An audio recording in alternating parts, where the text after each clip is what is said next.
policy that serves the interest of American economy is also beneficial to taking down the Chinese Communist Party. Yeah.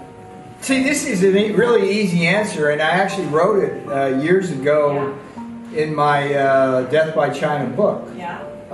You know, if I had to write that book today, by the way, Miles, I would have called it Death by CCP. You know yeah, that's... Long live the new Federal State of China. That would be the subtitle, right?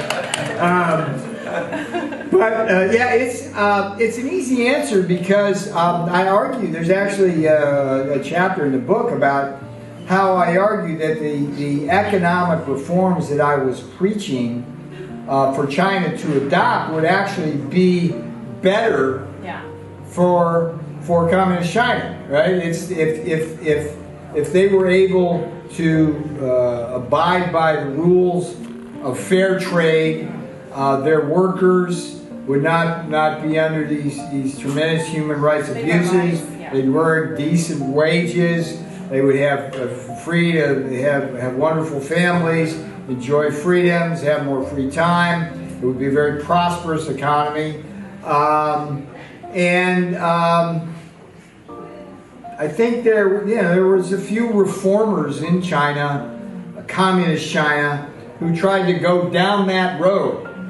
And they inevitably either wound up dead or in jail. Right? Again, predicted by Miles Guo. By Miles Guo, because the Communist Chinese Party simply doesn't trust anything but their authoritarian market. You know, this whole thing about how this is it. Look, folks, particularly in communist China, listening to this. I mean, the mindset of your leaders.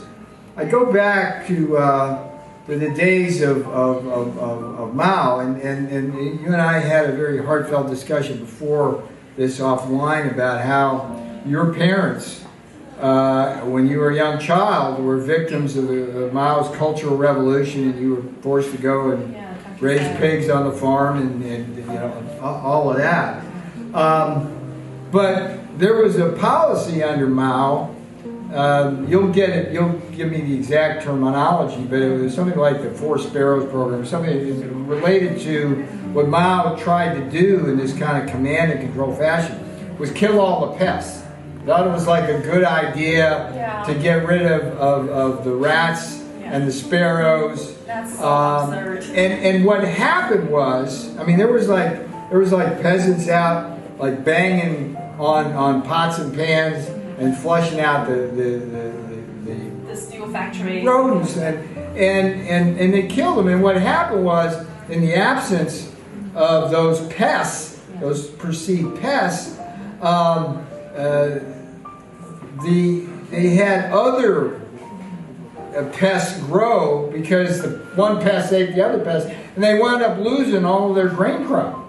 And no laughing matter, and I don't know if your parents suffered this directly, but literally tens of millions of people died. Now, there was this command, there was this idea in the communist mind that somehow you can control everything. And I think that's what's going on. They created the virus. Maybe they know more than we do about how dangerous it is. They think the only way to do it is to weld senior citizens into their apartments and not feed them. I mean, that's why we need the new federal state of China, in a nutshell.